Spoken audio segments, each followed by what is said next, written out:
समस्त video on करंतु प्रभुଙ୍କ निकटरे आराधना करिबा प्रशंसा करिबा तांकर गौरव करिबा आराधना रे संतुष्ट परमेश्वर आमनकर प्रार्थना श्रवणकारी परमेश्वर तांको आमे गौरव करिबा प्रशंसा करिबा तांकर महिमा कीर्तन करिबा। वर्तमान समय आराधना निमंते प्रभुना दीदी को अनुरोध करिबी से आसबे एवं आमनकर आराधना द्वारा कढै नथबे। Sister praise the lord. Praise the lord sister. धन्यवाद सिस्टर।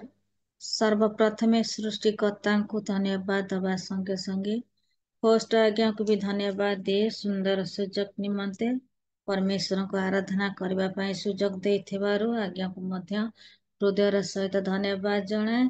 पुणी जूम रे उपस्थित हेतिबा प्रत्येक प्रिय प्रभुंकर लोक मान को मोर नमस्कार। Praise the Lord. वास्तवरे परमेश्वर महान अटंती जहाँकर दया अनुग्रहरु आमे नूतन सकाळ रे पाद रखिया पई जाऊ अछु। पुणी ताहांकर विविध दया सकाशु आमाने सुस्थ सबल अछु।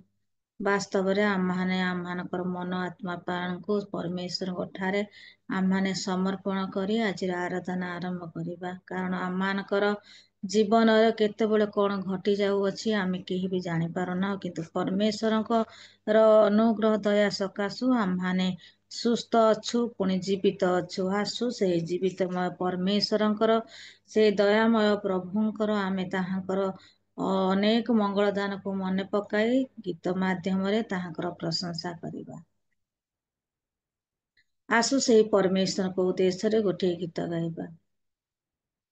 आए रे मणिसा माटीर मणिसा अति अल्प तो आयुष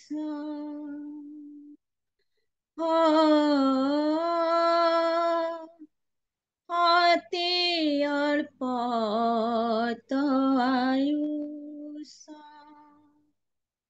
तो जीवन दीप लिभिबा गरु तो जीवन दीप लिभिबा गरु जीशुको करी जा विश्वास हाय रे मणिसा माटीर मणिसा अति अल्प तो आयुष अति अल्प तो आयुष केउँ बाटे केते बेले मरण आसे अकाले मनुष्य त जाने नाही तथापि काहेकि सते गर्व अहंकार एते जीवन त क्षणस्थायी जेते धनशाली हेउ अभाग्यानी गुणी हेउ मृत्यु त सभिंक पाई अटकाई रखिबाकु मणिषर निश्वासको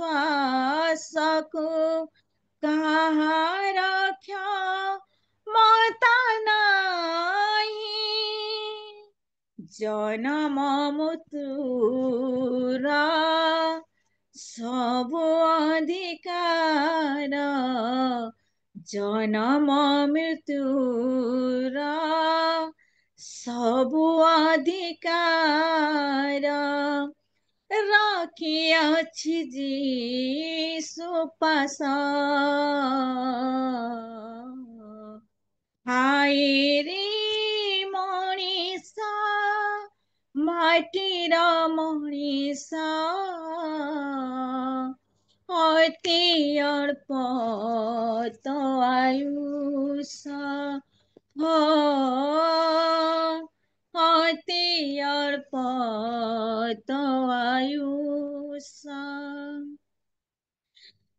यीशुको हृदय न पाई जदि मरिଯିबु तुहे तेबे କିଛି ମୂଲ୍ୟ ନାହିଁ। ଦୁଷ୍ଟର ମରଣେ ପ୍ରଭୁ ସନ୍ତୋଷ ହୁଅନ୍ତି ନାହିଁ। ଏହା କି ତୁ ଜାଣୁନାହୁଁ? ଆଜି ବି ସୁଯୋଗ ଅଛି, ଫେରିଆ ବାଟ ବି ଅଛି। ବିଳମ୍ବ କରୁଛୁ କାହିଁ? ତୋ ଜୀବନ ଥାଉ ଥାଉ ଏ ସମୟ ରହୁ ରହୁ ଚାଲିଆ ତୁ ଯୀଶୁ ପାସ। ଡେରି ତୁ ନ କରି ପାପକୁ ସ୍ୱୀକାରି, ଡେରି ତୁ ନ କରି ପାପକୁ ସ୍ୱୀକାରି, ଫେରିଆ ତୁ କ୍ରୁଶ ପାଶ। ହାୟରେ ମଣିଷ, ମାଟିର ମଣିଷ, ଅତି ଅଳ୍ପ ତୋ ଆୟୁଷ, ଅତି ଅଳ୍ପ ତୋ ଆୟୁଷ, ଅତି ଅଳ୍ପ ତୋ ଆୟୁଷ। ବାସ୍ତବରେ ଆମମାନଙ୍କର ଜୀବନରେ କେତେବେଳେ କଣ ଘଟିଯିବ ଆମେ ତାହା କେବେ ହେଲେ ବି ଜାଣୁନାହୁଁ। କିନ୍ତୁ ଆମେମାନେ ସଦା ସର୍ବଦା ପରମେଶ୍ୱରଙ୍କ ଠାରେ ଆମମାନେ ନିଜକୁ ପ୍ରସ୍ତୁତ କରିବା, କାରଣ ସତ୍ୟରେ ଚାଲିବା, ତାହାଙ୍କର ବାକ୍ୟକୁ ମାନିବା। କାରଣ ଏ ଦୁନିଆର ଆମମାନଙ୍କର କେହି ହେଲେ ବି ଜଣେ ବି ସୁଦ୍ଧା ସାହାରା ନାହିଁ। କେବଳ ପରମେଶ୍ୱରଙ୍କ ଛଡ଼ା ଆମମାନଙ୍କ ଜୀବନରେ କେହି ଆମମାନଙ୍କୁ ଉତ୍ତମ ବନ୍ଧୁ, ଉତ୍ତମ ପାଳକ, ଯତ୍ନକାରୀ କେହି ବି ହେଇପାରିବେ ନାହିଁ। ଆସୁ ସେହି ପରମେଶ୍ୱରଙ୍କର ଆମମାନେ ଯାହାଙ୍କର ଅନୁଗ୍ରହ, ଯାହାଙ୍କର ଦୟା ଦ୍ୱାରା ଆମମାନଙ୍କ ଜୀବନ ଚାଲୁଅଛି, ସେହି ପରମେଶ୍ୱରଙ୍କ ଠାରେ ଆମମାନେ ତାହାଙ୍କର ଆନନ୍ଦର ସହିତ ଆମମାନେ ପ୍ରଶଂସା ଗୌରବ କରିବା। ଆଉ ଏକ ଗୀତ ଗାଇ ପ୍ରଭୁଙ୍କର ମହିମା କରିବା। ପ୍ରଭୁଙ୍କ ନାମେ ମୁଁ କରେ ପ୍ରାର୍ଥନା, ପ୍ରଭୁଙ୍କ ନାମେ ମୁଁ କରେ ପ୍ରାର୍ଥନା। ହାନା ନୁହେଁ ସାରା ନୁହେଁ ପ୍ରଭୁ, ମୁଁ ଦାସୀ କର କରୁଣା। ହାନା ନୁହେଁ ସାରା ନୁହେଁ ପ୍ରଭୁ, ମୁଁ ପାପୀ କର କରୁଣା। ପ୍ରଭୁଙ୍କ ନାମେ ମୁଁ କରେ ପ୍ରାର୍ଥନା, ପ୍ରଭୁଙ୍କ ଠାରେ ମୁଁ କରେ ପ୍ରାର୍ଥନା। ହାନା ନୁହେଁ ସାରା ନୁହେଁ ପ୍ରଭୁ, ମୁଁ ପାପୀ କର କରୁଣା। ଜୀବନରେ ଆସି ଯେତେ ଦୁଃଖ, ପାରୁନାହିଁ ପ୍ରଭୁ ସହି। କଳଙ୍କରୁ ପୋଛି ଦିଅ ମତେ, ପ୍ରଭୁ ନାମେ ହେତୁ ମୋରେ। ଜୀବନରେ ଆସେ ଯେତେ ଦୁଃଖ, ପାରୁନାହିଁ ପ୍ରଭୁ ସହି। କଳଙ୍କରୁ ପୋଛି ଦିଅ ମତେ, ପ୍ରଭୁ ନାମେ ହେତୁ ମୋରେ। ସେହି ଆଶା ନେଇ କରେ ପ୍ରାର୍ଥନା, ସେହି ଆଶା ନେଇ କରେ ପ୍ରାର୍ଥନା, ହାନା ନୁହେଁ ସାରା ନୁହେଁ ପ୍ରଭୁ, ମୋ ପାପୀ କର କରୁଣା। ହାନା ନୁହେଁ ସାରା ନୁହେଁ ପ୍ରଭୁ, ମୋ ପାପୀ କର କରୁଣା। ପାପୀ ନିତେ ଅନୁତାପେ ହୃଦେ, ଆସି ତୁମ ଚରଣରେ, ଅଶ୍ରୁ ଢାଳି ପାଦେ ତଳ ଦେଇ, ପାପ କ୍ଷମା ପାଇଥିଲି। ପାପୀ ନିତେ ଅନୁତାପେ ହୃଦେ, ଆସି ତୁମ ଚରଣରେ, ଅଶ୍ରୁ ଢାଳି ପାଦେ ତଳ ଦେଇ, ପାପ କ୍ଷମା ପାଇଥିଲି। ସେହି ଆଶା ନେଇ କରେ ପ୍ରାର୍ଥନା, ସେହି ଆଶା ନେଇ କରେ ପ୍ରାର୍ଥନା, ହାନା ନୁହେଁ ସାରା ନୁହେଁ ପ୍ରଭୁ, ମୋ ପାପୀ କର କରୁଣା। ହାନା ନୁହେଁ ସାରା ନୁହେଁ ପ୍ରଭୁ, ମୋ ପାପୀ କର କରୁଣା। ପ୍ରଭୁଙ୍କ ନାମେ ମୁଁ କରେ ପ୍ରାର୍ଥନା, ପ୍ରଭୁଙ୍କ ନାମେ ମୁଁ କରେ ପ୍ରାର୍ଥନା, ହାନା ନୁହେଁ ସାରା ନୁହେଁ ପ୍ରଭୁ, ମୋ ପାପୀ କର କରୁଣା। ପ୍ରଭୁ ମୋ ପାପୀ କର କରୁଣା, ମୋ ପାପୀ କର କରୁଣା। ବାସ୍ତବରେ ଆମମାନେ ଯେତେବେଳେ ଆମମାନଙ୍କର ଅନୁତପ୍ତ ହୃଦୟ ନେଇକି ପରମେଶ୍ୱରଙ୍କ ଚରଣ ତଳେ ଆସିଥାଉ, ପ୍ରଭୁ ଆମମାନଙ୍କର ହୃଦୟ ଦେଖିଥାନ୍ତି, ପ୍ରଭୁ ଆମମାନଙ୍କର ଅନୁତାପ ମଧ୍ୟ ଦେଖିଥାନ୍ତି। ସେଇ ପରମେଶ୍ୱର, ସେଇ ଲୁହ, ସେଇ ଅନୁତାପର ହୃଦୟ ଦେଖିଲେ ପ୍ରଭୁ କେବେ ହେଲେ ବି ଆମମାନଙ୍କର ଅନେକ ଗୁଡ଼ିଏ ଭୁଲ ଥିଲେ ମଧ୍ୟ ପ୍ରଭୁ ହସି ହସି ପ୍ରେମର ଦ୍ୱାରା ସେ ଆମମାନଙ୍କୁ କ୍ଷମା କରିଥାନ୍ତି। ଆସୁ ସେଇ ସତ୍ୟ ପରମେଶ୍ୱରକୁ ଜାଣି ଶୁଣି ଆମମାନେ ସେଇ ସତ୍ୟରେ ଆଚରଣ କରିବା, ସତ୍ୟରେ ଜୀବନ କାଟିବା। ଆମମାନେ ଆଉ ଗୋଟେ ଗୀତ ଗାଇ ତାହାଙ୍କର ପ୍ରଶଂସା କରିବା।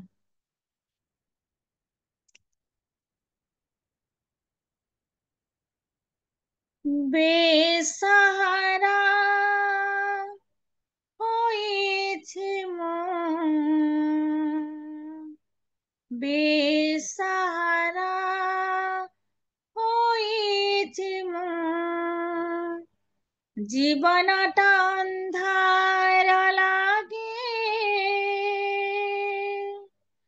ତୁମ ବିନା হে ପ୍ରଭୁ ମୋର, ଦୁନିଆଟା ଅଲଗା ଲାଗେ, ତୁମ ବିନା হে ଯୀଶୁ ମୋର, ଏ ଜୀବନଟା ଅଧୁରା, ଯୀଶୁ ବିନା লাগে কেলা, এ জীবনটা অধুরা, যিশু বিনা লাগে কেলা। বেসাহারা হয়েছি ମୁଁ, বেসাহারা হয়েছি ମୁଁ, বেসাহারা হয়েছি ମୁଁ, বেসাহারা হয়েছি ମୁଁ, ଚାଲୁ ଚାଲୁ ଚାଲି ଗଲି ଅନ୍ଧକାରରେ ମୋହି ଭାବନା ମୋ ପାପ ଖାଲି ରହିଛି ହୃଦୟ ଭରି ମରିଚିକା ଜଗତରେ ମିଛରେ ବୁଣି ରହିଲେ ସମୟକୁ ନଷ୍ଟ କରି ଅଯଥାରେ ମୁଁ ଚାଲିଲି ଏ ଜୀବଟା ଅଧୁରା ଯିଶୁ ବିନା ଲାଗିଲା ଏ ଜୀବଟା ଅଧୁରା ଯିଶୁ ବିନା ଲାଗିଲା ବେସାହାରା ହୋଇଛି ମୁଁ ବେସାହାରା ହୋଇଛି ମୁଁ ବେସାହାରା ହୋଇଛି ମୁଁ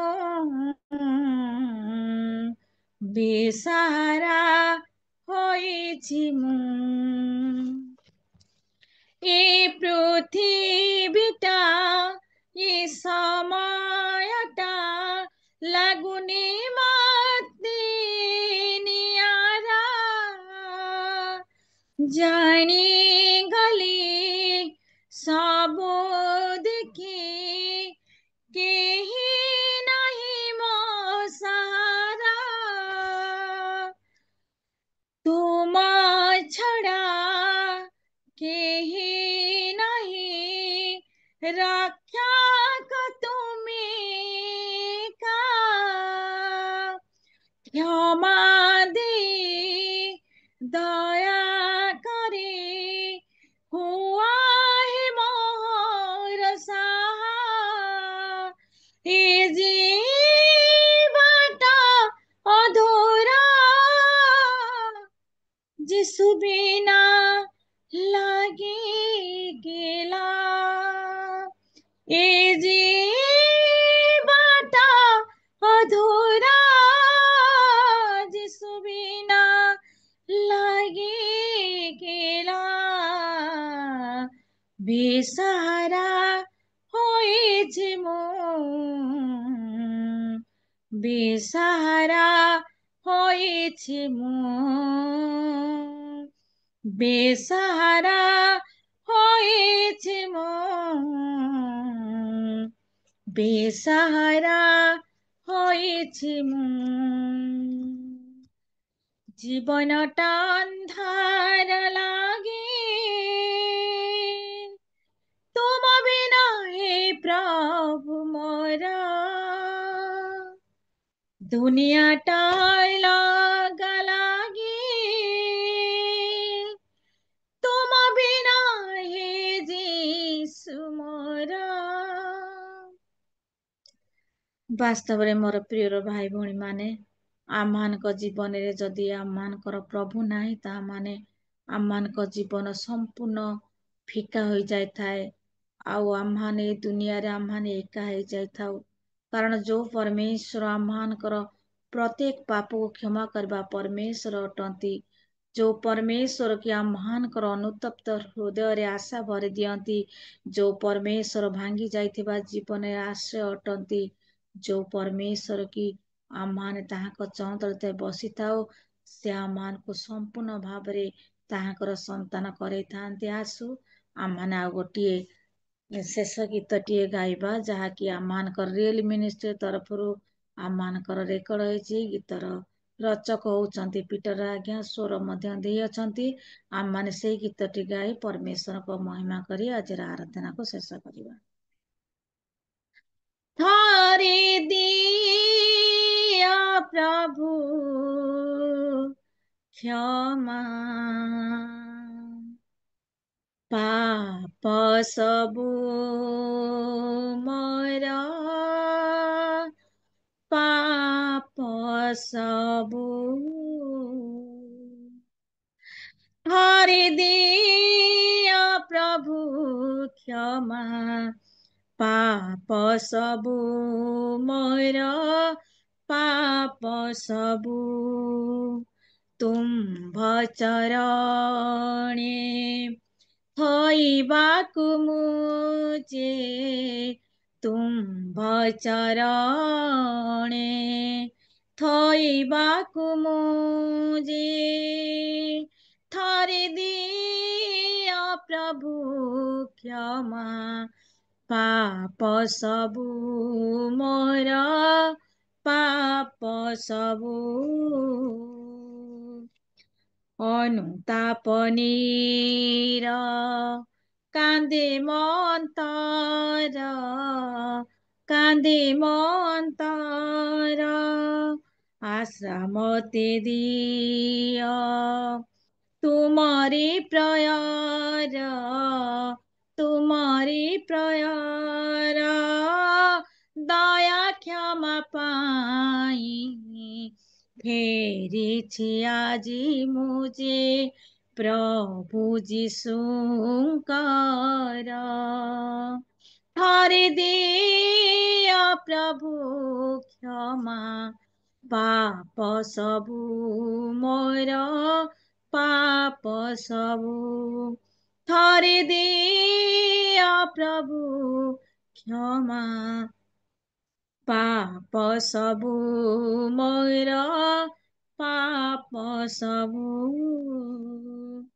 नित्य चिंता मोर हेउछि प्राणर हेउछि प्राणर जगतर माया घेरुछि प्रचुर घेरुछि प्रचुर नित्य चिंता मोर हेउछि प्राणर हेउछि प्राणर जगतर माया घेरुछि प्रचुर घेरुछि प्रचुर रक्षा कर प्रभु फेरिछि आजी मुझे प्रभु जीशुଙ୍କର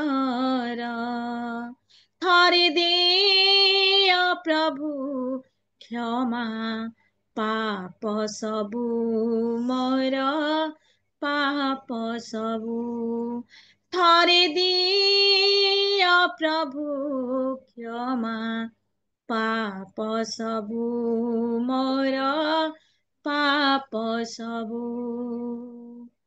पाप सबु मोर पाप सबु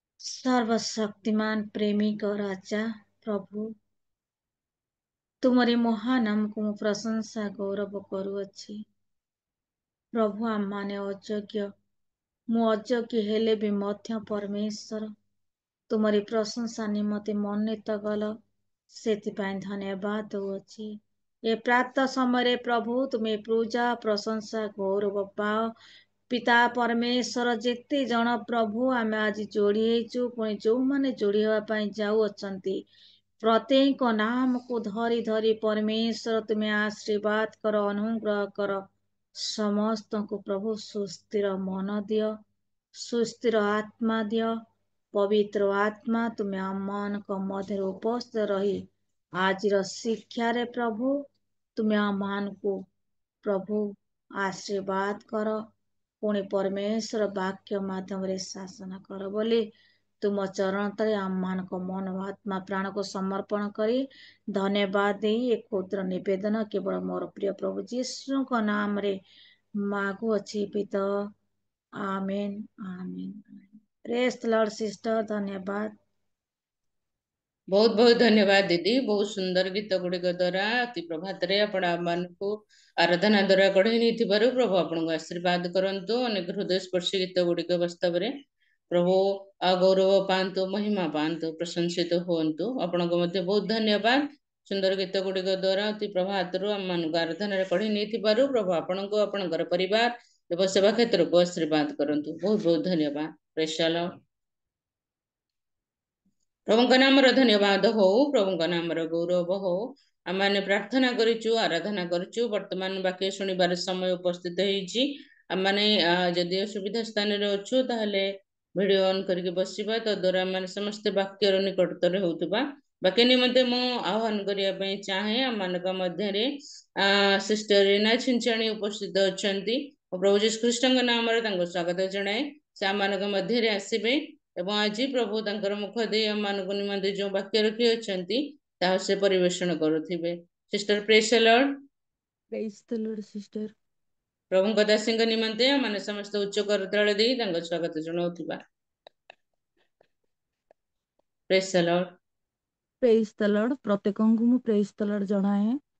ପ୍ରଥମରେ ଆମମାନଙ୍କର ପ୍ରଭୁ ଯୀଶୁ ଖ୍ରୀଷ୍ଟ ଯିଏ କି ଏ ସୁନ୍ଦର ପ୍ରାତ ସମୟ ଆମମାନଙ୍କୁ ଦେଖିବାକୁ ଦେଇଛନ୍ତି ପ୍ରତ୍ୟେକ ଜୀବିତ ଭାବରେ ଶୟନ କରିଗଲେ ମଧ୍ୟ ଆଉ ପ୍ରତ୍ୟେକ ମୃତ ଭାବରେ ଶୟନ କରିଗଲେ ମଧ୍ୟ ଆମମାନଙ୍କୁ ଜୀବିତ ଭାବରେ ଆଖି ଖୋଲି ବସି ତାଙ୍କ ପ୍ରଶଂସା କରିବା ପାଇଁ ଦେଇଛନ୍ତି।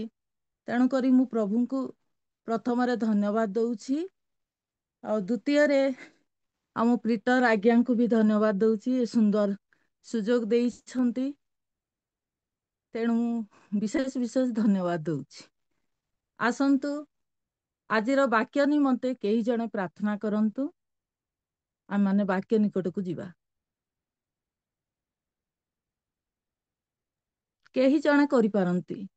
ठीक अछि मु प्रार्थना करुछि स्वर्गीय पिता धन्यवाद दौचु सुंदर समय पाई सुजोग पाई तुम दया अनुग्रह पाई धन्यवाद दौचु प्रभु आम मैंने वाक्य शुणा जाऊछु ये वाक्य द्वारा तुम्हें कथा कह जो दासी को तुम्हें मनोनीत कर मुखपात्र तुम्हें हुआ ताकर मुख दे तुम वाक्य को तुम्हें उद्गारित कर प्रभु तुम्हें गौरव पाओ आम मैंने जिते जन शुणुचु श्रोता मात्र न हो मात्र वाक्यर कर्मकारी हवा निमंते आम मान तुम्हें साहाय्य कर गौरव महिमा प्रशंसा तुम्हें पाओ प्रार्थना शुणिल धन्यवाद दे क्षुद्र निवेदन यीशु नाम रे मगोछु आमीन आमेन आमेन। धन्यवाद भौणी विशेष धन्यवाद।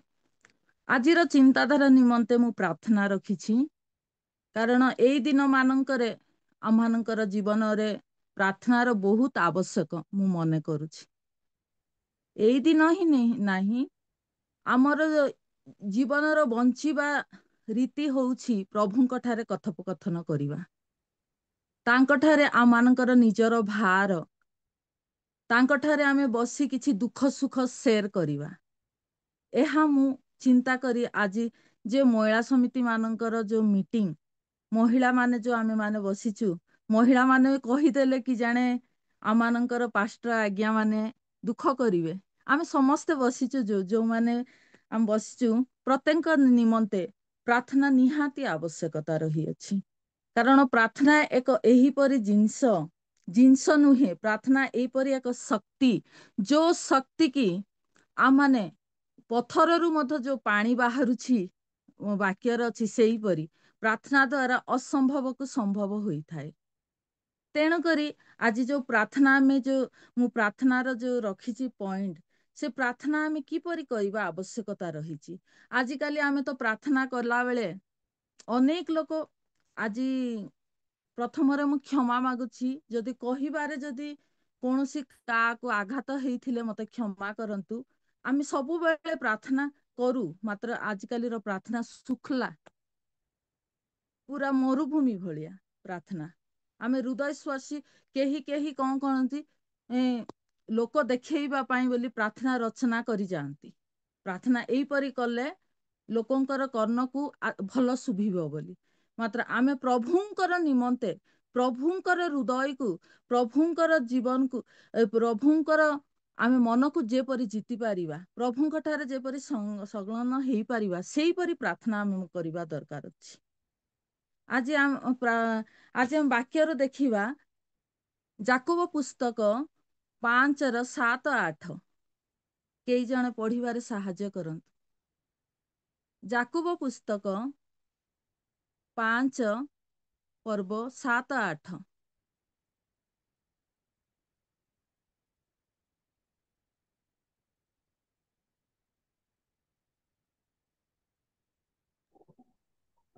ଅତଏବ ହେ ଭାଇମାନେ, ପ୍ରଭୁଙ୍କ ଆଗମନ ପର୍ଯ୍ୟନ୍ତ ଧୈର୍ଯ୍ୟ ଧରି ରୁହ। ଦେଖ, କୃଷକ କ୍ଷେତ୍ରର ବହୁମୂଲ୍ୟ ଫଳ ପାଇବା ନିମନ୍ତେ ଧୈର୍ଯ୍ୟ ଧରି ଆଦ୍ୟ ଓ ଶେଷ ବୃଷ୍ଟି ନ ହେବା ପର୍ଯ୍ୟନ୍ତ ଅପେକ୍ଷାରେ ରହେ। ତୁମେମାନେ ମଧ୍ୟ ଧୈର୍ଯ୍ୟ ଧରି ଆପଣା ଆପଣା ହୃଦୟକୁ ସୁସ୍ଥିର କର, କାରଣ ପ୍ରଭୁଙ୍କ ଆଗମନ ନିକଟବର୍ତ୍ତୀ। ସରି, ଯାକୁବ ପୁସ୍ତକ ପଢିଲେ କି? ଯାକୁବ 5 ଅଧ୍ୟାୟ 7 ଏବଂ 8 ପଦ। ନାଇଁ ନାଇଁ, 17-18, ସରି।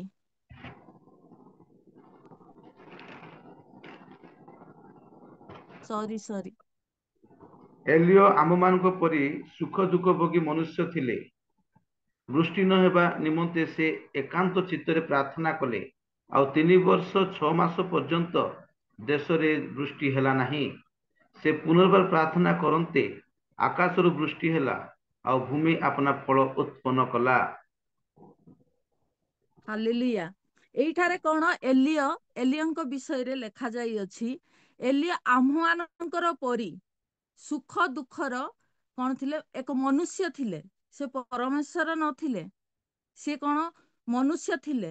ମାତ୍ର ମନୁଷ୍ୟ ହେଲେ ସୁଦ୍ଧା ସେ ପରମେଶ୍ୱରଙ୍କର ସହିତ କଣ ସମ୍ପର୍କ ଥିଲା, ତାଙ୍କର ଭଲ ସମ୍ପର୍କ ଥିଲା। ଆଜି ଆମେ ଜଗତରେ ଅନେକ, ଯଦି ଆମମାନଙ୍କର ଗାଁରେ ଦେଖିବ, ସରପଞ୍ଚ ମାନଙ୍କର ସହିତ ଯଦି ଗୋଟେ ବଡ ଲୋକମାନଙ୍କର ସହିତ ଯଦି ଭଲ ସମ୍ପର୍କ ଥିଲେ, ସେ ଯାହା କହିବ ସେ ବଡ ଅଧିକାରୀ ତାହା କରିବ। ଉଦାହରଣ ସ୍ୱରୂପ କହୁଛି।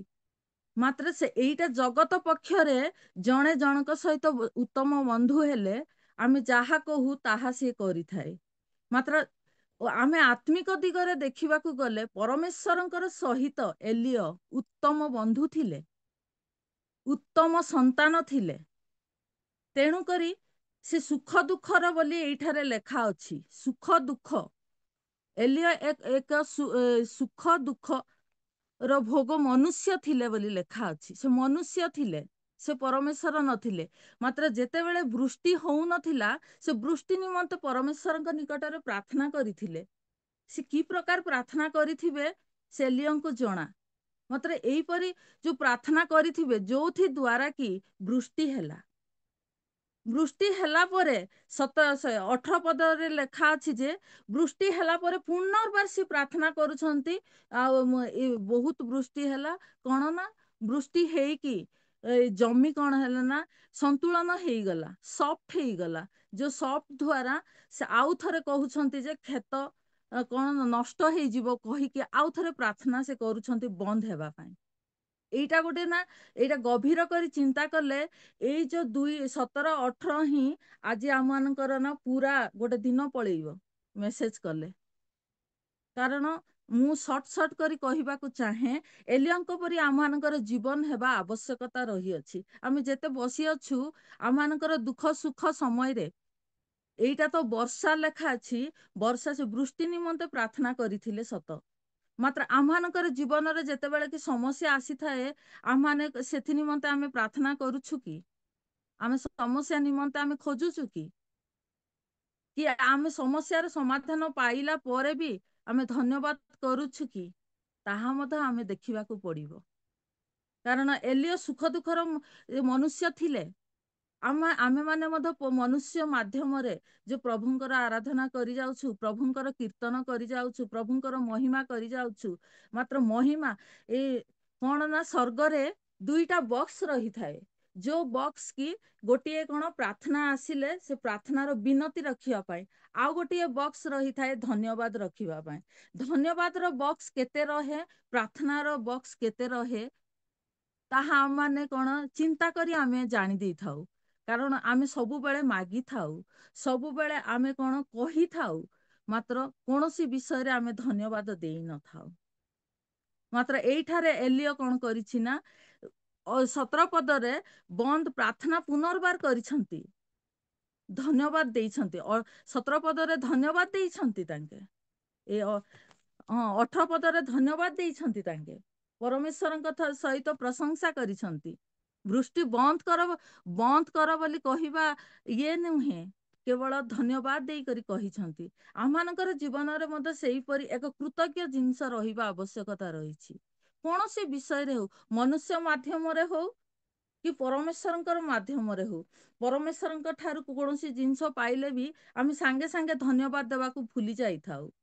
କୌଣସି ମନୁଷ୍ୟ ବି ଆମମାନଙ୍କୁ ସାହାଯ୍ୟ କଲେ ଆମେ ଧନ୍ୟବାଦ ଦେବାକୁ ଭୁଲି ଯାଇଥାଉ। ଦୁଃଖ ସମସ୍ୟା ସେୟାର କରିବାକୁ ଆମର ବହୁତ ବୋଲେ ଆଗ ଯାଇଥାଏ, ମାତ୍ର ତାହା ସମାଧାନ ହେଲା ପରେ ଆମେ ଧନ୍ୟବାଦ ଦେବାକୁ ପୁରା ଭୁଲି ଯାଇଥାଉ। ମାତ୍ର ପ୍ରଭୁ ଆମମାନଠାରୁ କିଛି ଚାହେଁ ନାହିଁ, କେବଳ ତାଙ୍କ ପାଖକୁ ଯାଇ ଆମମାନଙ୍କର ଜୀବନକୁ ପ୍ରାର୍ଥନାର ସହିତ ଦୁଃଖ ସୁଖ ଆମେ ଯେପରି ସେୟାର କରିବା, ତାଙ୍କଠାରେ ଆମମାନଙ୍କର ଜୀବନକୁ ଯେପରି ସମର୍ପଣ କରିବା, ସେଥି ନିମନ୍ତେ ତାହା ହିଁ ଗୋଟିଏ ବିଷୟ ହିଁ ଚାହାନ୍ତି। ଆଜି ଯୋଉ ସକାଳୁ ଉଠି ଯୋଉ ପ୍ରାର୍ଥନା କରୁଛନ୍ତି 4ଟା ପର୍ଯ୍ୟନ୍ତ, 4ଟାରୁ ପୁରା ମୁଁ ଦେଖୁଥିଲି 5ଟା 5 ପର୍ଯ୍ୟନ୍ତ ଯୋଉ ପ୍ରାର୍ଥନାର ବିନତି ସବୁ ରଖାଯାଉଥିଲା। ଏବେ ସବୁ ବିନତି ସରିଲା ପରେ ମୁଁ ତ ଅଧିକାଂଶ ଏ ଜୁମ୍ରେ ଜଏନ୍ ହେଇପାରୁନି। ଧନ୍ୟବାଦ ଦେବା ଆବଶ୍ୟକତା ରହିଛି। କି ଜାଣେ ଦଉଥିବେ, କ୍ଷମା କରନ୍ତୁ, ଧନ୍ୟବାଦ ମୋତେ ଦେବା ଆବଶ୍ୟକତା ରହିଛି। ଧନ୍ୟବାଦର ସାକ୍ଷ୍ୟ ବି ଦେବା ଆବଶ୍ୟକତା ରହିଛି। ଆଜିକାଲି ଚର୍ଚ୍ଚ ମାନଙ୍କରେ ଏତେଟା ହଉନି। କୌଣସି ଚର୍ଚ୍ଚରେ ରବିବାର ଦିନ କଣ ପାଇଁ କହୁଛନ୍ତି ସାକ୍ଷ୍ୟର ସମୟ କହିକି କିଛି ସମୟ ରଖୁଛନ୍ତି, କାରଣ ସପ୍ତାହ ସାରା ରବିବାର ଦିନ ଆସି ସମସ୍ତେ ଯୋଉ ଚର୍ଚ୍ଚ ଭିତରେ ଆସିକି ଯୋଉ ପ୍ରାର୍ଥନାର ବିନତି ପାଷ୍ଟରଙ୍କ ପାଖରେ ରଖନ୍ତି, ପୁଣି ଫେରି ଯାଆନ୍ତି ସୋମବାର ଠାରୁ ଶନିବାର ପର୍ଯ୍ୟନ୍ତ ନିଜ ନିଜ କାର୍ଯ୍ୟକ୍ରମରେ କଲା ପରେ ରବିବାର ଆସିକି କେବଳ ପାଷ୍ଟରକୁ ସ୍ପେଶାଲ ଧନ୍ୟବାଦ ନ ଦେଇକି ମଣ୍ଡଳୀ ଆଗରେ, ସେମାନେ ମଣ୍ଡଳୀ ହଉଛି ଆମମାନଙ୍କର ପରିବାର ଯୋଉ ପ୍ରାର୍ଥନା କରନ୍ତି, ପରିବାର ଯୋଉ ବିନତି ପ୍ରଭୁଙ୍କ ଠାରେ ସମର୍ପଣ କରିଥିଲେ, ପରିବାରକୁ ଧନ୍ୟବାଦ ଦେବା ସଙ୍ଗେ ସଙ୍ଗେ ପ୍ରଭୁଙ୍କୁ ଧନ୍ୟବାଦ ଦିଅନ୍ତି। ସେଥି ନିମନ୍ତେ ସାକ୍ଷ୍ୟ ଅଳ୍ପ ସମୟ ରଖନ୍ତି। କାହାର ଏ ସପ୍ତାହର ସାକ୍ଷ୍ୟ ଅଛି କୁହନ୍ତୁ ବୋଲି ପାଷ୍ଟର କୁହନ୍ତି। ସେଥିରେ ସମସ୍ତେ କିଛି କିଛି ଯୋଉ ସପ୍ତାହ ସାରା ସୋମବାରରୁ ଶନିବାର ପର୍ଯ୍ୟନ୍ତ ଯାହା ଜୀବନରେ ଆଶୀର୍ବାଦ ପାଇଛନ୍ତି ପ୍ରାର୍ଥନା ଦ୍ୱାରା, ସେଇ ସବୁର ଆଶୀର୍ବାଦର ଧନ୍ୟବାଦ ଦିଅନ୍ତି। ଆମମାନଙ୍କର ଜୀବନରେ ମଧ୍ୟ ତାହା ହେବା ଆବଶ୍ୟକତା ରହିଛି। ପ୍ରାର୍ଥନା କଲେ ଯାଇକି ଆମମାନଙ୍କର ଜୀବନର ଆଶୀର୍ବାଦ କଣ ତାହା ଆମେ ବୁଝିପାରିବା। ପ୍ରଭୁ ଆମମାନଙ୍କର ପ୍ରାର୍ଥନା କଲେ ଯାଇ ପ୍ରଭୁ ଆମମାନଙ୍କର ସହିତ ରହିବେ। ଆଜି ଗୋଟିଏ ଛୁଆ ଜନ୍ମ ହେବ, ଛୁଆ ଜନ୍ମ ହେଲା ପରେ କଣ ହେବ, ତାର ମା ମରିଜି ଗଲା ପରେ କି ମା କଣ ହେଇଗଲା ପରେ ବି ଏକଲା ଛୁଆ କଣ ସେ ବଞ୍ଚି ପାରିବ କି? ସଂସାରରେ କିପରି ରହିବାକୁ ହବ, ମା ବାପା ହିଁ ତାକୁ କଢେଇ ନେବେ। ଭଲ ମନ୍ଦ କେଉଁ ରାସ୍ତାରେ ଯିବାକୁ ପଡିବ, କଣ କରିବାକୁ ପଡିବ, ହେଲେ ଯାଇ ସେ ଛୁଆ ଉତ୍ତମ ରାସ୍ତାରେ ଯାଇକି ଗଛ ଯେମିତି ବଢିଲା ବେଳେ, ଏପଟ ମୁଁ ଦେଖୁଥିଲି ନୀଳଗିରି ଗଛ ଗୁଡାକ ଲଗେଇଥିବେ, ପୁରା ସପ୍ତାହ ତାର ଚାଞ୍ଚୁଥିବେ, ଯେମିତିକି ସେ ଗଛ ପୁରା ସିଧାରେ ବଢିବ, କୌଣସି ଏଣେ ତେଣେ ହେଇକିନା ବଢିବ ନାହିଁ, ସିଧାରେ ବଢିବ। ସେଇପରି ଆମମାନେ ପ୍ରଭୁ ଯୀଶୁଙ୍କର ଠାରେ ଲାଗି ରହିବା ପ୍ରାର୍ଥନାର ସହିତ କହିଲେ ଆମେ ସିଧା ବଢିବା। ଆମେ ଏଣେ ତେଣେ ହେଇକି ବଢିବାର ଆବଶ୍ୟକ ହିଁ ଯିବ ନାହିଁ। ପ୍ରଭୁ ଆମମାନଙ୍କୁ କଥା କହିବେ, ଏଣେ ତେଣେ ଗଲାବେଳେ ବି କଥା କହିବେ। ତେଣୁକରି ଆମମାନଙ୍କର ଜୀବନକୁ ଆମେ ପ୍ରଭୁଙ୍କ ହାତରେ ସମର୍ପଣ କରିବା ସଦା ସର୍ବଦା। ସେଥି ନିମନ୍ତେ ଆମମାନେ ଫାଷ୍ଟ ଥେସଲୋନିକୀୟ 5:17 ଲେଖାଯାଇଛି, ନିରନ୍ତର ପ୍ରାର୍ଥନା କର କହିକି। ଆମମାନେ କଣ ନିରନ୍ତର ପ୍ରାର୍ଥନା କରୁଛୁ କି? ନିଜେ ନିଜେ କୋଶ୍ଚିନ୍ କରିବା, ଆମମାନେ ନିରନ୍ତର ପ୍ରାର୍ଥନା କରୁଛୁ କି? ଆଜିକାଲି ଦୁନିଆରେ କଣ ହଉଛି, ନିଜ ନିଜ କାମ କାର୍ଯ୍ୟରେ ବ୍ୟସ୍ତତା ହଉଛୁ, କିଛି ସମୟ ମଧ୍ୟ ପ୍ରଭୁଙ୍କୁ ଦେବା ପାଇଁ କଷ୍ଟ। ଆଜିକାଲି ଅନେକ ଜୁମ୍ ହେଇଗଲା ତ ସକାଳୁ ଉଠି ଟିକେ ବସୁଛନ୍ତି ବସିବା ଲୋକ, ନହେଲେ ସେମାନେ କଣ କରନ୍ତି, ନିଜ ନିଜ କାମ କାର୍ଯ୍ୟରେ ବ୍ୟସ୍ତ। ଯଦି ମା ମାନେ ଯଦି ହାଉସ ୱାଇଫ ହୋଇଥିଲେ ବି ସେମାନେ ନିଜର ଘର କାମରେ ବ୍ୟସ୍ତ ରହନ୍ତି, ଏତେଟା ପ୍ରାର୍ଥନାରେ ମନ ଦିଅନ୍ତି ନାହିଁ। ଆଜି ମୁଁ ମା ମାନଙ୍କ ନିମନ୍ତେ ଗୋଟିଏ କଥା କହୁଛି, ଆଉ ପୁନର୍ବାର ମୁଁ କ୍ଷମା ମାଗୁଛି ପ୍ରତ୍ୟେକ ଏଇଠାରେ ଯୋଉମାନେ ବସିଛନ୍ତି पुरुष माने आज्ञा माने प्रत्येकଙ୍କୁ कारण ମା ମାନଙ୍କର ହିଁ ବହୁତ ବଡ଼ କ'ଣ ରୋଲ ଅଛି ଏଇଠାରେ। କାରଣ ମା ମାନଙ୍କର ଦ୍ୱାରା ଅସମ୍ଭବ କାର୍ଯ୍ୟ ସମ୍ଭବ ହୋଇଥାଏ। କି ପ୍ରକାର ଭାବରେ ଅସମ୍ଭବ କାର୍ଯ୍ୟ ସମ୍ଭବ ହବ? ପ୍ରଭୁଙ୍କ ଠାରେ ଲାଗି ରହିଲେ ହିଁ। ଯୋଉ ନିରନ୍ତର ପ୍ରାର୍ଥନା କର ବୋଲି କହିଛନ୍ତି, ଏଇ ନିରନ୍ତର ପ୍ରାର୍ଥନା କଲେ ଯାଇ ହିଁ ଆମେ ମାନେ ଜୟ କରିପାରିବା। ମା ମାନଙ୍କ ନିମନ୍ତେ ମୁଁ ଖାସ୍ କହୁଛି, କାରଣ ସବୁବେଳେ କହିବେ ପରିବାରର ଫାଉଣ୍ଡେସନ ପିତା କହିକି, ମାତ୍ର ମୁଁ ମାନୁନି ପିତା କହିକି। ପରିବାର ଫାଉଣ୍ଡେସନ ମା, ଛାତ ହଉଛି ପିତା, କେବଳ ଛାତ ହଉଛି ପିତା, ଚାରି କାନ୍ଥ ମଧ୍ୟ ମା, ଫାଉଣ୍ଡେସନ ବି ମା। କାରଣ ପିତା ବାହାରର ସମସ୍ତ କିଛି ସମ୍ଭାଳି ଥାଏ। ଆମମାନଙ୍କୁ ଛାତ ଦ୍ୱାରା ସମସ୍ତ ବାହାରର ହାବା, ବାହାରର ବର୍ଷା, ବାହାରର ଯେକୌଣସି ସମସ୍ୟାରୁ ପିତା ମାନଙ୍କୁ ସମ୍ଭାଳିବ। ମାତ୍ର ମା ମାନଙ୍କୁ ଯତ୍ନ ସହିତ, ପରିବାରକୁ ଏକ ଯତ୍ନ ସହିତ, ଯେପରିକି କୁକୁଡ଼ା ତାର ଛୁଆ ମାନଙ୍କୁ କାଖ ତଳେ ରଖିଥାଏ, ସେଇପରି ମା ପରିବାରକୁ ସେଇପରି ଘୋଡ଼ାଇ ରଖିଥାଏ। ବାପା କ'ଣ କରିଥାଏ, ଯେତେ ଅର୍ଜନ କରି ଆଣିଥିଲେ ମଧ୍ୟ ମାର ଯଦି ତାର ଘର ପରିଚାଳନା କରିବାର ଶକ୍ତି ଅଛି, ତାହେଲେ ସିଏ ଗୋଟିଏ ଟଙ୍କାକୁ ମଧ୍ୟର 10 ଦିନ କରି ଚଳେଇ ପାରିବ। ମାର ଯଦି ସେଇପରି କ୍ଷମତା ନାହିଁ, ସେ ଗୋଟିଏ ଟଙ୍କାକୁ ଗୋଟିଏ ଘଣ୍ଟାରେ ସରେଇ ଦେଇ ପାରିବ। ସେଥି ନିମନ୍ତେ ମୁଁ କହେ ପରିବାରରେ ମା ହିଁ ମୁଖ୍ୟ। ମା କ'ଣ କରିଥାଏ, ସମସ୍ତ କିଛି ଜାଗତିକ ହିସାବରେ, ଆତ୍ମିକ ହିସାବରେ ସେ ଉତ୍ତମ ଭାବରେ ପରିବାରକୁ କଢ଼େଇ ନେଇ ପାରିବ। ତେଣୁକରି ଆମମାନଙ୍କର ଜୀବନରେ ନିରନ୍ତର ପ୍ରାର୍ଥନା କରିବା ଆବଶ୍ୟକତା ରହିଛି। କାରଣ ମା ହଉଛି ପ୍ରତିଟି ବିଷୟରେ, ବାହାର ବିଷୟ ସମ୍ଭାଳିବ, ଭିତର ବିଷୟ ସମ୍ଭାଳିବ, ମାଙ୍କର ସେତିକି କ୍ୟାପାସିଟି ଅଛି। ମା ମାନଙ୍କର ଜୀବନରେ ପ୍ରାର୍ଥନା ଥିଲେ, ପ୍ରାର୍ଥନାର ଆବଶ୍ୟକତା ଥିଲେ ଅସମ୍ଭବ କାର୍ଯ୍ୟକୁ ସମ୍ଭବ କରିବ। ତେଣୁକରି ଆମମାନଙ୍କର ଜୀବନକୁ ନିରନ୍ତର ପ୍ରାର୍ଥନା କରିବା ଆବଶ୍ୟକତା ରହିଛି। ଯେଉଁ ସମୟରେ ହଉନା କାହିଁକି, କେବଳ ଆମେ ଭାବିବା ଯେ ବସିକିନା ପ୍ରାର୍ଥନା, ଆମର ଟାଇମ ହଉନି, ଘର କାମ, ହଁ ସତ କଥା, ପ୍ରତିଟି ସମୟରେ ଘରେ ଯଦି ଆମେ କାମ କରିବା, ଗୋଟିଏ ସେକେଣ୍ଡ ବି ଆମମାନଙ୍କର କାମ ବନ୍ଦ ହେବନି, କାମ ଚାଲିଥିବ।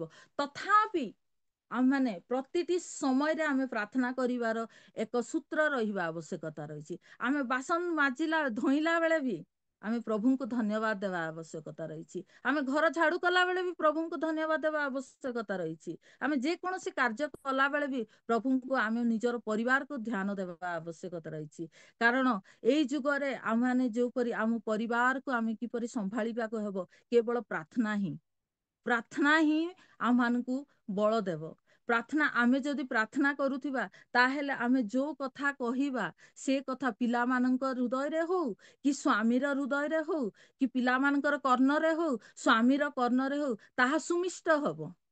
ଆମେ ଯାହା କହିଲେ ମଧ୍ୟ, ଆମେ ଯଦି ପ୍ରାର୍ଥନାପୂର୍ଣ୍ଣ ଜୀବନ କାଟିବା ନାହିଁ, ଆମେ ଯଦି ସାଂସାରିକ ଭାବରେ ରହିବା, ତାହେଲେ ପିଲାମାନଙ୍କୁ ଆମେ ଯାହା କହିବା, ଆମ ନିଜର ସ୍ୱାମୀକୁ ଯାହା କହିବା, ତଥାପି ସେ କହିବ ନା, ତମେ ତ ଏମିତି କରୁଛ, ଆମକୁ କ'ଣ କହୁଛ? ସେଇ ଜବାବ ଆମେ ଶୁଣିବା। ତେଣୁକରି ପିଲାମାନଙ୍କ ଆଗରେ ଆମେ କିପରି ରହିବାକୁ ପଡ଼ିବ, ସ୍ୱାମୀକୁ ଆମେ କିପରି କହିବାକୁ ପଡ଼ିବ, ତାହା ଆମେ କ'ଣ କରିବାର ଅଛି? ପ୍ରାର୍ଥନା ଦ୍ୱାରା ଆମମାନଙ୍କର ଜୀବନକୁ ଆମେ ପରିବର୍ତ୍ତନ କରିବାର ଅଛି। ଆମେ ପ୍ରାର୍ଥନା ଦ୍ୱାରା ରହିବାର ଅଛି। ହେଲେ ଯାଇ ଆମ ପରିବାର ସୁନ୍ଦର ଭାବରେ ରହିବ। ଏଇ ପାପମୟ ଜଗତରେ ପିଲାମାନଙ୍କୁ କ'ଣ, ଜନ୍ମ ହେବା ଛୁଆ ବି କମ୍ପ୍ୟୁଟର ଭଳିଆ ଆଜିକାଲି ରହୁଛନ୍ତି। ଆମେ କ'ଣ ଜାଣିନଥିବା, ସେମାନେ ସମସ୍ତ କିଛି ଜାଣିଥାନ୍ତି। ମତେ ସେଇପରି କମ୍ପ୍ୟୁଟର ଛୁଆମାନଙ୍କୁ ଆମେ କିପରି ନିଜର ହାତ ମୁଠାରେ ରଖିବା, ନିଜ ପରିବାର, ଆମେ ଗୋଟେ ଖ୍ରୀଷ୍ଟିଆନ ପରିବାର, ଖ୍ରୀଷ୍ଟୀୟ ପରିବାର କହିଲେ ସେ ପରିବାର କିପରି ଆମେ ଗଠନ କରି ରଖିବା, କେବଳ ଆମ ନିମନ୍ତେ ଗୋଟିଏ ଗୋଟିଏ ଗୋଟିଏ ସୂତ୍ର, ପ୍ରାର୍ଥନା। ପ୍ରାର୍ଥନା ଛଡ଼ା ଆମମାନଙ୍କର ଜୀବନରେ କୌଣସି କାର୍ଯ୍ୟ କରିପାରିବା ନାହିଁ। ଆମେ ପ୍ରତିଟି ସମୟରେ ପ୍ରାର୍ଥନା କରିବା ଆବଶ୍ୟକତା ରହିଅଛି। ଯେପରି ହାନ୍ନା ଯେତେବେଳେ ପ୍ରାର୍ଥନା କରୁଥିଲେ, ପ୍ରଥମ ସାମୁଏଲ 1:13 ସେଇଠାରେ ପ୍ରାର୍ଥନା ଯେତେବେଳେ ହାନା କରୁଥିଲେ ତାଙ୍କର କେବଳ ଓଷ୍ଠ ହଲୁଥିଲା ବୋଲି ଲେଖାଯାଇଛି। ସମସ୍ତେ ତାକୁ କହୁଥିଲେ ପାଗଳ ବୋଲିକି। ଟିକେ ପଢିଦେବେ କି ପ୍ରଥମ ସାମୁଏଲ 1:13 ପର୍ବ। କେହି ଜଣେ ସାହାଯ୍ୟ କରିବେ?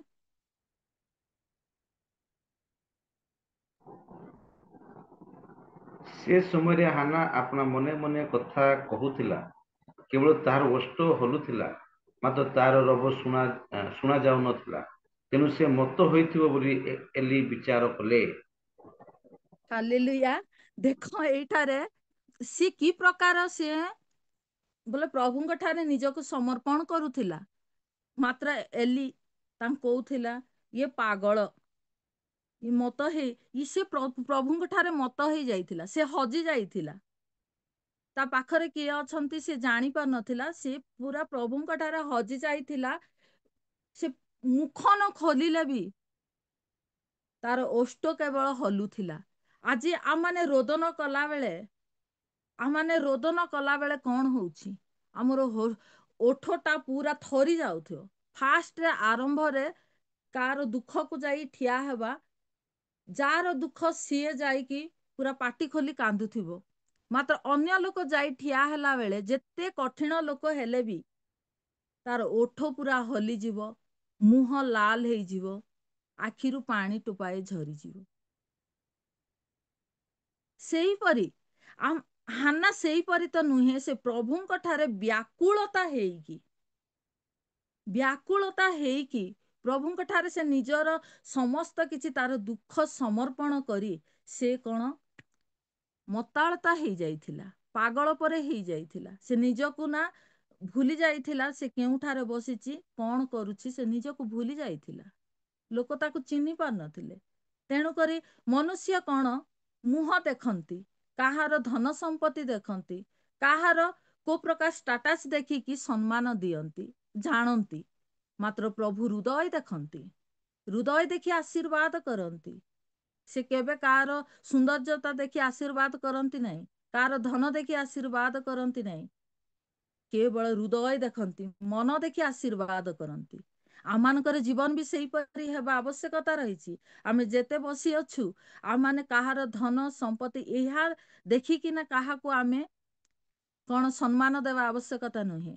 ମୁଁ ସବୁବେଳେ ଆଜି ମୁଁ ଛୋଟ କହିଲେ ମୋର ବୟସ ପ୍ରାପ୍ତ ଠାରୁ ଆଜି ପର୍ଯ୍ୟନ୍ତ ମୁଁ ଯେତେ ଜଣ ପ୍ରଭୁଙ୍କର ସେବା କରୁଛନ୍ତି, ଯେତେ ଜଣ ଛୋଟ ହଉ ବଡ ପାଷ୍ଟର ହେଇଛନ୍ତି କହିକି ତାକୁ ମୁଁ ସମ୍ମାନ ଦେବି, ଆଉ ଛୋଟ ଗୋଟେ ଗାଁ ଯାଇକି ପ୍ରଚାର କରୁଛି ବୋଲି ତାକୁ ସମ୍ମାନ ଦେବିନି, ତାହା ନୁହେଁ। ମୁଁ ପ୍ରତ୍ୟେକଙ୍କୁ ପ୍ରଭୁଙ୍କର ଦାସ ମାତ୍ରେ ମୁଁ ସେମାନଙ୍କୁ ସମ୍ମାନ ଦିଏ। ପ୍ରଭୁଙ୍କ ନାମରେ ଆଜି କହୁଅଛି, ଯେ ହଉନା କାହିଁକି, ଜାତି ହଉ ବିଜାତି ହଉ। ଆମେ ଯେତେବେଳେ ଓଡିଶାରେ ରହୁଥିଲୁ ସେତେବେଳେ ଆସୁଥିଲେ, ଯେ ଆମ ପାଷ୍ଟର ଘରେ ନଥିଲା ବେଳେ ଆସୁଥିବେ, ଆସିଲା ପରେ ସେତେବେଳେ ଆମର ଛୁଆ ନଥିଲା, ଆଉ ମୁଁ ଯେତେ ଗର୍ଭବତୀ ଥିଲା ବେଳେ ଆସୁଥିଲେ, ଆସିଲା ବେଳେ ପାଷ୍ଟର ଆସିବେ, ହଁ ଭଉଣୀ ଭଲ ଅଛନ୍ତି କି, ଆଉ ପାଷ୍ଟର ନାହାନ୍ତି କି, ଏମିତି ଗଲା ବେଳେ ମୁଁ ଡାକିବି, କଣ ପାଷ୍ଟର ଆଉ ଆସିଲ, ପାଣି ଟିକେ ପିଉନ, ପ୍ରାର୍ଥନା ଟିକେ କରୁନ, ପଳଉଛ, ପ୍ରାର୍ଥନା କରିକି ଯାଅ। କାରଣ ପାଷ୍ଟର ମାନଙ୍କର ଯୋଉ ଘରେ ପାଦ ପଢିକି ପ୍ରାର୍ଥନା କରିବା, ତାହା ମଧ୍ୟ ଆଶୀର୍ବାଦ, ତାହା ମଧ୍ୟ ଗୋଟିଏ ଆଶୀର୍ବାଦ। ଆମମାନେ ସମ୍ମାନ ବି ଦେବାର ଅଛି ପାଷ୍ଟର ମାନଙ୍କୁ। ଆମେ ମାନେ ବଡ ମାନଙ୍କୁ ସମ୍ମାନ ଦେବାର ଅଛି। ଜାଗତିକ ଭାବରେ ସମ୍ମାନ ଦେବାର ଅଛି। ପାଷ୍ଟର ମାନଙ୍କୁ ପାଷ୍ଟର ଭାବରେ, ପ୍ରଭୁଙ୍କର ଦାସ ହିସାବରେ ବି ଆମେ ସମ୍ମାନ ଦେବାର ଅଛି। ତାହା ଆମେ କଲେ ଯାଇ ଆମ ସନ୍ତାନ ମାନେ ମଧ୍ୟ ତାହା କରିବେ। ଆମ ସନ୍ତାନ ମାନେ ମଧ୍ୟ ତାହା କରିବେ। ମୁଁ ଆମ ପରିବାର କଥା କହିବାକୁ ମୁଁ ଏଇଠାରେ ବଢେଇ କହିବାକୁ ଚାହୁଁନି। ଏଇ ଯୋଉ 4 ଦିନ ତଳେ, ବେଶୀ ନାହିଁ 4 ଦିନ ତଳେ ଆମ ଝିଅ ଗୋଟିଏ କଥା କହିଲା, ତାହା ମୁଁ କହିବାକୁ ଚାହୁଁଛି। ଆମ ଝିଅ କହିଲା, ଆଉ ଆମେ ଗୋଟେ ଚର୍ଚ୍ଚକୁ ପଇସା ଦେବା ପାଇଁ ଇଚ୍ଛା କରିଥିଲୁ, କିଛି ଦେବା ପାଇଁ ଇଚ୍ଛା କରିଥିଲୁ, ଦେଲୁ ବି। ତାପରେ ବି ସେ ଚର୍ଚ୍ଚ ଆଜି ପର୍ଯ୍ୟନ୍ତ ସମ୍ପୂର୍ଣ୍ଣ ହେଇନି। ନ ହେବା ଦ୍ୱାରା ଆମ ଝିଅ ସେଦିନ ମନେ ପକେଇ କହୁଥିଲା, ଆଉ ମମି ତମେ ଯୋଉଟା କହିବ ସେଇଟା ତମେ କରିଥାଅ। ମାତ୍ର ଆଜି ସେ ଚର୍ଚ୍ଚ ଆଜି ପର୍ଯ୍ୟନ୍ତ ସମ୍ପୂର୍ଣ୍ଣ ହେଇନି।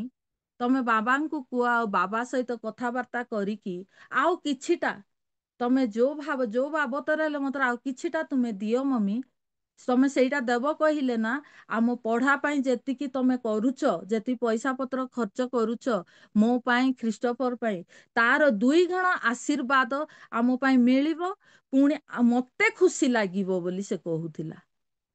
ସେ କଥା ଶୁଣିକି ମୁଁ ଚକ୍ ହେଇଗଲି। ଆମ ପାଷ୍ଟରକୁ ବି କହିନି, ମାତ୍ର ସେ କଥା ଶୁଣି ମୁଁ ଚକ୍ ହେଇଗଲି। କାରଣ ଆମେ ମାନେ ଯାହା କରୁ, ଆମମାନଙ୍କର ସନ୍ତାନ ମାନେ ତାହା ନା ପାଳନ କରନ୍ତି, ତାହା ଜାଣନ୍ତି। ପରିବାରରେ ଯାହା ଯାହା ହୋଇଥାଏ ସେ ଅନୁସାରେ ସନ୍ତାନ ମାନେ ମଧ୍ୟ ବଢନ୍ତି। ଏହା କହିବାକୁ ଚାହେଁ, କାରଣ ମୁଁ କୋଉ ପଏଣ୍ଟକୁ ପଳେଇଲି ମୁଁ ଜାଣେ ନା। ମାତ୍ର ଏଇଠାରେ ଆମମାନଙ୍କର ପ୍ରାର୍ଥନା ହେଲା, ପ୍ରାର୍ଥନା ବହୁତ ଶକ୍ତି, ଯୋଉଥି ଦ୍ୱାରା ପ୍ରାର୍ଥନା ଦ୍ୱାରା ଆମମାନେ ପିଲାମାନଙ୍କୁ, ଆମମାନଙ୍କର ସମାଜକୁ ଆମମାନେ କଣ କରିପାରିବା, ପ୍ରଭୁଙ୍କ ନିକଟକୁ ଆଣିପାରିବା। ଆମ ବ୍ୟବହାର ଦ୍ୱାରା ଆମମାନେ ପରିଚୟ ପାଇପାରିବ ଯେ ଏହା ଏକ ଖ୍ରୀଷ୍ଟିଆନ। ଆମମାନଙ୍କର ଚେହେରା ଦ୍ୱାରା ଜଣା ପଡିବ ଯେ ଏକ ଇଏ ପ୍ରଭୁଙ୍କର ପାଇଛି ବୋଲି ଲୋକ କହିପାରିବେ। ତେଣୁକରି ଆମମାନଙ୍କର ଜୀବନକୁ ଆମେ ପ୍ରତିଟି ସମୟରେ, ଆମେ ଯେତେ ମା ମାନେ ଅଛୁ କି ଭାଇ ମାନେ ଅଛୁ, ପ୍ରତ୍ୟେକ ଆମେ ପ୍ରଭୁଙ୍କ ଠାରେ ସମର୍ପଣ କରିବା ଆବଶ୍ୟକତା ରହିଛି। ସମର୍ପଣ କଲେ ଯାଇକି ଆମେ ପ୍ରଭୁଙ୍କର ରବ ଶୁଣିପାରିବା। ଆମେ ଶୁଣିବା ସାଙ୍ଗେ ସାଙ୍ଗେ ଅନ୍ୟକୁ ମଧ୍ୟ ଶୁଣାଇ ପାରିବା। ତେଣୁକରି ମୁଁ ବିଶେଷ ଅନୁରୋଧ କରୁଛି, ପ୍ରାର୍ଥନାର ଶକ୍ତି ବହୁତ, ପ୍ରାର୍ଥନାର ଶକ୍ତି ବହୁତ। ପ୍ରାର୍ଥନା ଛଡା ଜୀବନରେ କିଛି କାର୍ଯ୍ୟ କରିହବନି। କାହିଁକି ଆମେ ପ୍ରଥମରେ ଚର୍ଚ୍ଚ ଗଲେ, କାହିଁକି ଆମେ ପ୍ରାର୍ଥନା କରିକି ନାହିଁ ଆମେ ଆଖି ଖୋଲୁଛୁ ଯିବା ସାଙ୍ଗେ ସାଙ୍ଗେ? କାରଣ ପ୍ରଭୁଙ୍କ ଠାରୁ କୌଣସି ରବ ଶୁଣିବା ପାଇଁ, ଆମେ ପ୍ରଭୁଙ୍କ ଠାରେ ନିଜକୁ ସମର୍ପଣ କରିବା ପାଇଁ ଚର୍ଚ୍ଚ ଗଲେ ବି ଫାଷ୍ଟ ଆମେ ପ୍ରାର୍ଥନାର ସହିତ ରହିଥାଉ। ପ୍ରାର୍ଥନା ଦ୍ୱାରା ଆଜି କଣ ହେଇଥିଲା, ଜିହୋସିଓ ମତେ ଏତେ ବଡ ଯୁଦ୍ଧକୁ ସେ ଜୟ କରିପାରିଥିଲା। ଆମମାନେ ଜିହୋସିଓ 10:12-13 ପଢିବା। ଜିହୋସିଓ 10 ପଦପର୍ବ 12-13।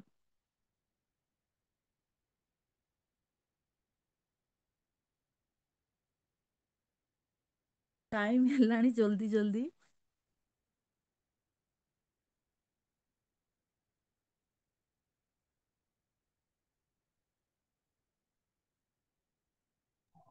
ଜିଓସି 10 କେତେ କହିଲେ? 12-13।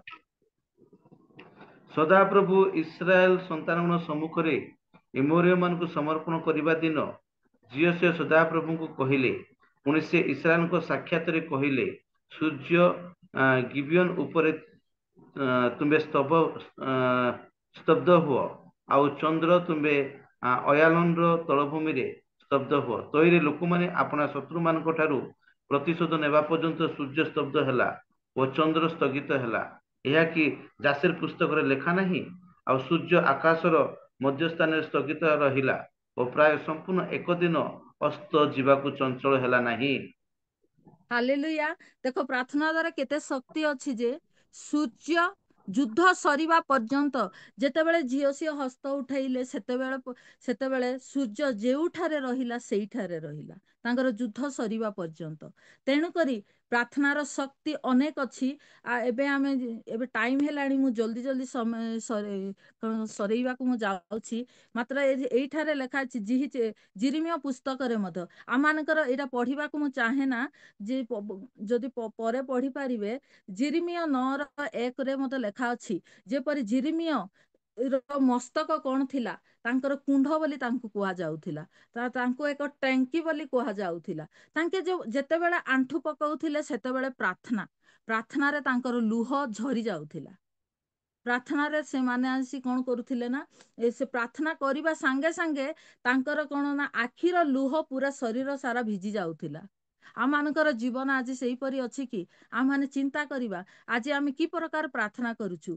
आज आमे क्रंदन सहित प्रार्थना करूछु ना आमे सुखिला प्रार्थना करूछु आमे कौनसी लोक विनती कहिला परे आमे विनती शुणी कि ना भी ता निमंते मधर आमे किछिटा एक टोपा लुह झरई की प्रार्थना करूछु ना ना आमे सुखिला प्रार्थना करूछु ताहा आमे चिंता करिबा कारण आमे प्रार्थना रे एक सहभागितारे बसी थाउ प्रतिटी समय रे एकाग्र भावरे प्रार्थना कर बोली कलसिय 4:2 रे लेखा अछि सेइठार एकाग्र भावरे आमे प्रार्थना करि थाउ करि आसुछु भी आमे व्यक्तिगत प्रार्थना भी करि थाउ कारण प्रार्थना द्वारा आमे अनेक प्रकार कार्य असंभव कार्य भी संभव करि थाउ काली रो गोटिए साक्ष्य मु कहूची काली आमे जदि प्रार्थना न करिथिले आमे कोनोसी विषय रे मधर आमे गोटे शैतान को भी आमे जीति पारिबा नै ताठारु आमे हारी जीवा कारण मु जे प्रार्थना करूची ताहा कहूनी कारण काली कौन हेची ना आमे वर्शिप एते सुंदर भाबरे करूछु आखि बंद करी वर्शिप कला बेले गोटे माँ को मु देखुची प्रार्थना वर्शिप करूची गोटे आत्मा एमती आसिला आसिकी ना घुरुची से आत्मा घुरिला बेले एमती वर्शिप चालीची एका से माँ पूरा ठिया हेकी करूथिला पूरा छिड्डी पड़ी कि ना तळे पड़ी गला आखि खोली देखुची से माँ पूरा साप परी भांगी मुड़ी होउची तापरे ताकू मुंडरे हाथ रखी प्रार्थना कला परे 5 मिनिट पर्यंत सेही परी साप परी पूरा भांगी मुड़ी होउची से भांगी मुड़ी हला बेले शैतान ताकू प्रवेश करिची शैतान रा आत्मा सेइठारे थिला मात्र प्रार्थना द्वारा से शैतान चाली गला पुणी से कहिला साक्ष्य द्वारा कहिला जे मते जणे आसी तीनिटा मत पापात्मा मते सेही परी कला करिबा द्वारा मु तळे पड़ी गली बोली कहूथिला कारण प्रार्थनार शक्ति अछि असाध्यर कार्य साध्य करिवो असंभवर कार्य संभव करिवो मृत लोक को मते जीवित करिवो रोगाग्रस्त को मते सुस्थ करिवो तेणु करी आमानकर जीवन रे प्रार्थना करिबा बहुत आवश्यकता रहिछि आमानकर परिवार निमंते प्रार्थना करिबा आवश्यकता रहिछि आमानकर सेवा समाज निमंते प्रार्थना करिबा आवश्यकता रहिछि आमानकर देश निमंते प्रार्थना करिबा आवश्यकता रहिछि आमानकर प्रथम रे हमर व्यक्तिगत जीवन को जेपरी प्रभुଙ୍କ ठारे समर्पण करिबा उत्तमता पवित्रता जीवन काटिबा सेथि निमंते प्रार्थना करिबा आवश्यकता रहिछि आज आमे सेही परी करूछु कि ताहा आज आमे चिंता करिबा आज आमे चिंता करिबा आमे सेही परी करूछु ना आमे खाली बाहिक भावरे करूछु आमे मन आत्मा प्राण देई प्रभुଙ୍କ ठारे समर्पण करूछु ना आमे खाली प्रार्थना करिबार तो गोटे ख्रिस्टियन जीवनर गोटे कौन परिभाषा सेही परी प्रार्थना करि जिबा बोली करूछु ताहा आमे चिंता करिबा आवश्यकता रहिछि आमे मन आत्मा प्राण शरीर देईकी प्रभु को खोजिबा दरकार अछि जोथि द्वारा कि प्रभु आम परिवार को प्रथम रे आशीर्वाद करिबा संगे संगे आम परिवार द्वारा आम आख पाख साई पड़िसा आम समाज को आम मंडली को आशीर्वाद करिवे ए छोट वाक्य रे प्रभु आशीर्वाद करंतु आमेन प्रेज द लॉर्ड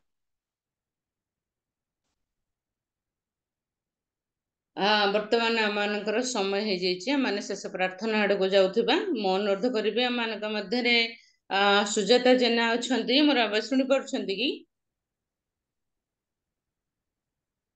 सुजाता जेना मोर आज्ञा प्रेज द लॉर्ड आपण शेष प्रार्थना रे कढै नियंतु माने प्रार्थना करिबा पई जीवा अति प्रभातरु आमाने अनेक गुडी विषय निमंते प्रार्थना करूछु प्रतिटी प्रार्थना प्रभु सुनिछंती सेथि निमंते प्रभु को धन्यवाद देबा आमाने आराधना करूछु प्रभु को दृष्टि रे हमर आराधना ग्रहण योग्य हो सेथि निमंते